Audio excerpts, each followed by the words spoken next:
Suspek naman sa kasong child abuse arestado sa Bangar, La Union. Para sa detalye kasama natin Idol Joanna De Vera. 104.7 IFM Report.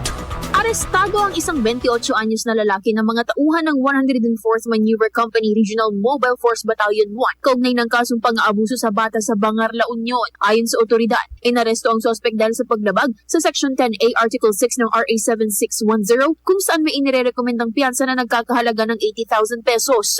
Isinailalim muna sa medical at physical examination ang suspect bago isinailalim sa standard booking procedure sa Bangar Municipal Police Station. Inaasahang ililipat siya sa Social Welfare and Development Office para sa tamang disposisyon at kaukulang proseso. Kasama mula dito sa IFM Dagupan, ito si Idol Joanna De Vera, Tatak IFM.